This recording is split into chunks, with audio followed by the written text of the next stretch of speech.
జిల్లా పరిషత్ ఉన్నత పాఠశాల గౌరవ ఇన్ఛార్జ్ ప్రధాన ఉపాధ్యాయులు శ్రీ వెంకటేశ్వర గుప్తా సార్, నాతోటి సహ ఉపాధ్యాయులు, ప్రియమైన విద్యార్థులు, ఈరోజు గీతా జయంతి అంటే భగవద్గీత పుట్టినరోజు. మార్గశిర శుద్ధ ఏకాదశి డిసెంబర్ 11. ఈరోజు భారతదేశం యావత్ ప్రపంచ దేశాలన్నీ గీతా జయంతి జరుపుకుంటున్నాయి. ద్వాపర యుగంలో శ్రీకృష్ణుడు కౌరవ పాండవుల మధ్య యుద్ధం జరిగినప్పుడు రథసారథిగా ఉండి అర్జునునికి ఉపదేశించింది భగవద్గీత. అక్కడ కౌరవుల్లో తాతలు, ముత్తాతలు, అన్నలు, తమ్ముళ్ళు నేను యుద్ధం చేయనంటే నీవెవరు చేయడానికి, కర్తవ్య నిర్వహణ నేను చేయిస్తున్నానని కృష్ణుడు అర్జునునికి గీతోపదేశం చేస్తాడు.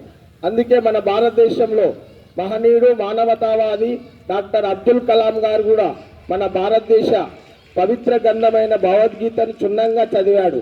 అంతేకాకుండా ఖురాన్, బైబిల్ అన్ని మత గ్రంథాలు చదివిన మహనీయుడు. ఇప్పటికీ మన భారతదేశంలో కోర్టుల్లో ముద్దాయిని ముందు భగవద్గీత ప్రమాణం చేయిస్తారు. భారతదేశ పవిత్ర గ్రంథమైన తర్వాత అన్ని నిజాలే చెప్తానని ఆ విధంగా భగవద్గీత ప్రామాణిక గ్రంథం. భగవంతుడైన శ్రీకృష్ణుడు ఉపదేశించిన గీత కురుక్షేత్ర యుద్ధంలో.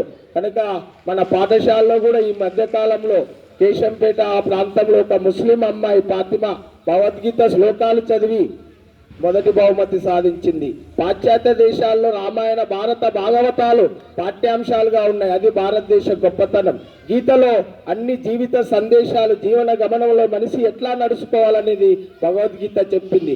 అందులో అందరికీ నాకు కూడా నచ్చింది స్థితప్రజ్ఞత.